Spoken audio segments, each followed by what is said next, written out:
Assalamu alaikum. My name is Yashfa Ashraf and I am from BS Radiology first semester. I hope आप सब खैरियत से होंगे. तो आज का जो मेरा टॉपिक है वो है पिट्यूटरी ग्लैंड.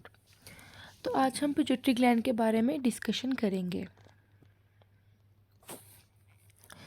दी पिट्यूटरी ग्लैंड स्ट्रक्चर. अगर हम इसके स्ट्रक्चर के बारे में बात करते हैं तो इसका एक ओवॉइड स्ट्रक्चर होता है और इसका सेकंड नेम हाइपोफाइसिस सेरेब्री है. इसको हम हाइपोफाइसिस सेरेब्री भी कहते हैं. अगर हम इसके वेट के बारे में बात करते हैं तो 0.5 ग्राम इसका वेट होता है और 1 सेंटीमीटर इसका डायमीटर होता है. और जब इसकी बात आती है लोकेशन की तो ये प्रेजेंट होता है स्फीनोइड बोन में ना. एक डिप्रेशन होता है जिसको हम सेलर टर्शिका कहते हैं. ये वहाँ पे सिचुएटेड होता है at the base of skull. ठीक है. अब ये ब्रेन का जो एक पार्ट होता है ना हाइपोथैलेमस, आई होप आप सब इसके बारे में जानते होंगे. जो हाइपोथैलेमस ब्रेन का पार्ट है ना, ये उसके नीचे at the base of skull में स्फीनोइड बोन में एक डिप्रेशन होती है जिसको हम सेलर टर्शिका कहते हैं, वहाँ पे प्रेजेंट होता है. ठीक है. ये ब्रेन से एक शॉर्ट स्टॉक जिसको हम पिट्यूटरी स्टॉक भी कहते हैं उसके ज़रिए से कनेक्टेड होता है और इसका नाम सेकंड नेम इसका है दी इनफंडिबुलम. ठीक है. आई होप आपको यहाँ तक समझ आ गया होगा. अब हम इसकी डिवीजन के बारे में बात करते हैं.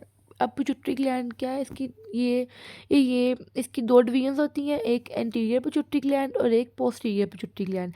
जो एंटीरियर पिट्यूटरी ग्लैंड है उसका सेकंड नेम है एडिनो हाइपोफाइसिस और जो पोस्टीरियर पिट्यूटरी ग्लैंड है उसका सेकंड नेम है न्यूरो हाइपोफाइसिस. तो अब हम इंटीरियर पिट्यूटरी ग्लैंड को डिस्कस करेंगे.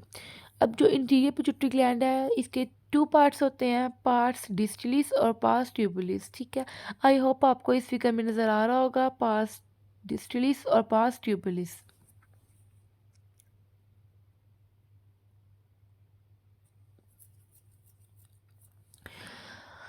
अब जब बात आती है इंटीरियर पिट्यूटरी ग्लैंड की हार्मोन सिक्रेशंस की, तो टोटल 6 हार्मोन्स होते हैं जो ये सिक्रेट करता है. The first one is somatotrophic hormone STH.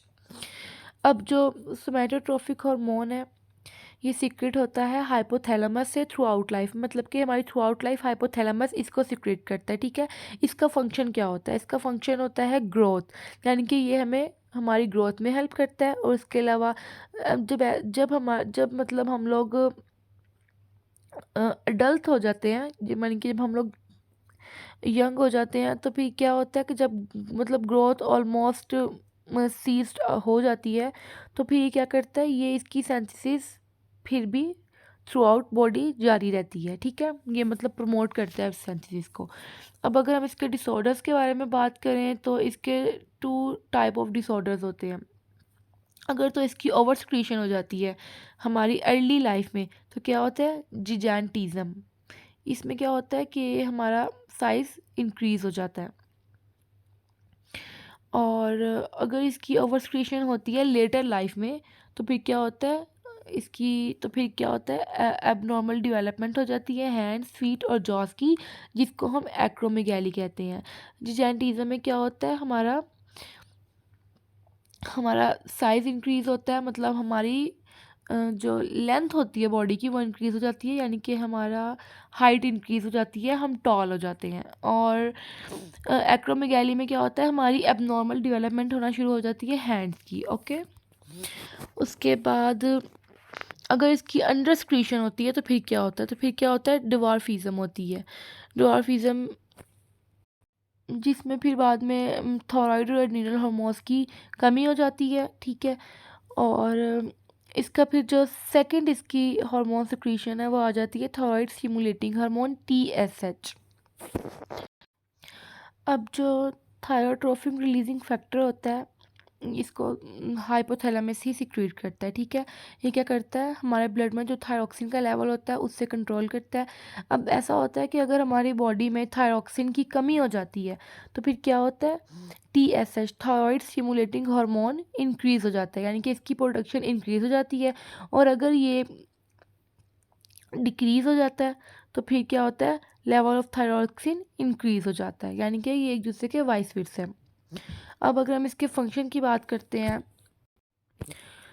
तो इसके फंक्शन में ये आता है कि ये थ्रू आउट हमारी लाइफ में क्या होता है, सीक्रेट होता है, लेकिन अक्सर ऐसा होता है कि इसका लेवल बहुत ज़्यादा हाई हो जाता है हमारी ग्रोथ और डेवलपमेंट के डेज़ में, ठीक है। तो क्या होता है कि जो हमारे थायराइड ग्लैंड्स होते हैं उनके सेल्स पे डायरेक्टली एक्ट करता है और उनका नंबर बहुत ज़्यादा बढ़ा देता है, जिसकी वजह से उनकी सेक्रेटरी एक्टिविटी भी इंक्रीज़ हो जाती है। और अगर हम इसके डिसऑर्डर के बारे में बात करते हैं तो ये होता है, अगर तो हमारे थायराइड ग्लैंड्स जो हैं वो बहुत कम थायराइड हार्मोन प्रोड्यूस कर रहे हैं तो हमें क्या हो जाएगा, हाइपोथायरॉयडिज्म। और अगर बहुत ज़्यादा एक्सक्रीट कर रहे हैं सिक्रीट कर रहे हैं तो फिर क्या हो जाएगा, हाइपरथायरॉयडिज्म। और फिर ये डिसऑर्डर्स अफेक्ट करेंगे हमारे हार्ट रेट को, मूड को, एनर्जी, प्रेगनेंसी और बोन हेल्थ को, ठीक है। और जो इसकी थर्ड हार्मोन सिक्रीशन आ जाती है वो है एड्रीनोकोर्टिकोट्रोपिक हार्मोन, ACTH। ये इसको हमारा ये ये एक बहुत स्मॉल सा हार्मोन है जिसको हमारा पिट्यूटरी ग्लैंड सिक्रेट करता है, ठीक है। ये हमारा जो एक हार्मोन होता है ना, कॉर्टिसोल, जिसको हम स्ट्रेस हार्मोन भी कहते हैं, उसकी प्रोडक्शन को कंट्रोल करता है। यानी कि इसका वर्क ये है कि ये कॉर्टिसोल की प्रोडक्शन को कंट्रोल करता है। अब कॉर्टिसोल क्या होता है? कॉर्टिसोल जो होता है ये एड्रीनल ग्लैंड से बनता है। ये अब एड्रीनल ग्लैंड्स क्या होती हैं, मैं आपको पहले थोड़ा सा इसके बारे में गाइडेंस दे दूँ। एड्रीनल ग्लैंड्स जो हमारे किडनीज होते हैं ना, किडनीज के ऊपर दो ग्लैंड्स प्रेजेंट होते हैं येलोइश कलर के ना, और इनको हम बोलते हैं एड्रीनल ग्लैंड्स। तो जो कॉर्टिसोल होता है वो एड्रीनल ग्लैंड से बनता है। और कॉर्टिसोल का एक बहुत इंपॉर्टेंट रोल होता है ना हमारे मतलब स्ट्रेस को रिस्पॉन्ड करने में, जैसे cold, hail, heat, pain, fight, infections, ETC, ठीक है। अब इसका फंक्शन क्या होता है? ये जो फंक्शन होता है ना ACTH का, ये डायरेक्ट हमारे एड्रिनल ग्लैंड्स को ट्रिगर करता है और क्या करता है, कोर्टिसोल प्रोड्यूस करता है, जैसे कि मैं आपको पीछे बता चुकी हूँ, ठीक है। और एक androgen testosterone is the most common androgen, और क्या करता है, कोर्टिसोल के साथ साथ एड्रिनोजिन भी प्रोड्यूस करता है। अब ये जो टेस्टोस्टेरोन है ये सबसे कॉमन एड्रिनोजिन है, ठीक है। और अगर इसकी एक्सेस हो जाती है या डेफिशिएंसी हो जाती है तो क्या होगा, जो नॉर्मल एड्रीनल फंक्शंस हैं उसमें डिस्टर्बेंस हो जाएगी, यानी कि वो ठीक से अपना काम नहीं कर पाएगा। अब इसके डिसऑर्डर्स में क्या आता है, कुशिंग डिजीज़।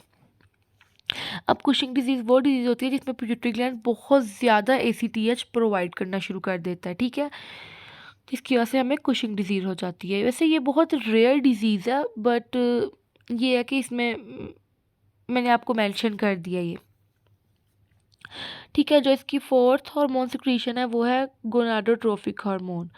गोनाडोट्रोफिक हार्मोन 3 टाइप्स के होते हैं, follicle stimulating hormone FSH, luteinizing hormone LH। अब ल्यूटिनाइजिंग हार्मोन को interstitial cell stimulating hormone ICSH भी बोलते हैं, बट इन मेल्स, क्योंकि ये मेल्स में प्रेजेंट होता है, okay. And the third one is prolactin. अब जो फॉलिकल स्टिमुलेटिंग हार्मोन है यानी कि FSH and luteinising hormone LH, ये क्या करते हैं, ये मतलब कंबाइन काम करते हैं, मतलब टुगेदर, मतलब कि मिल के काम करते हैं।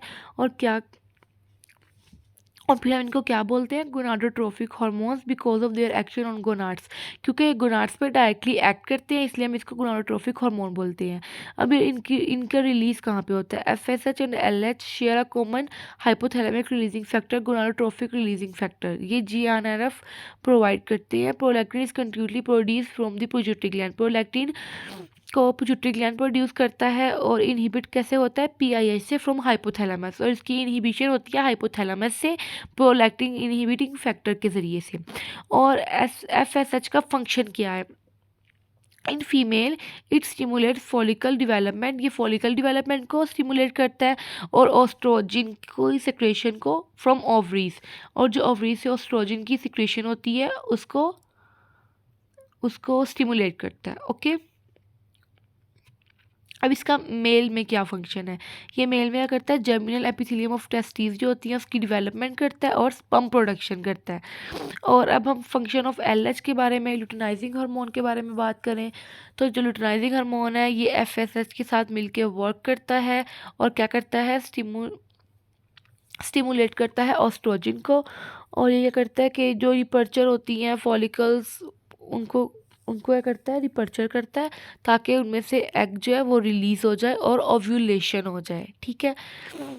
अब फिर उसके बाद ये ल्यूटिनाइजेशन में भी हेल्प आउट करता है, ल्यूटिनाइजेशन में ऑफ द ग्राफिन फॉलिकल, और ये एनर्जिस्टिकली एक्ट करता है प्रोलैक्टिन के साथ कॉर्पस ल्यूटिनम को मेंटेन करने में, ठीक है।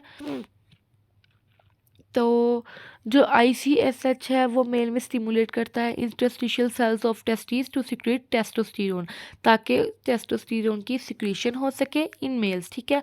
अब अगर हम फंक्शन ऑफ प्रोलैक्टिन के बारे में बात करते हैं, तो ये क्या करता है, ये स्टिमुलेट करता है मिल्क प्रोडक्शन को।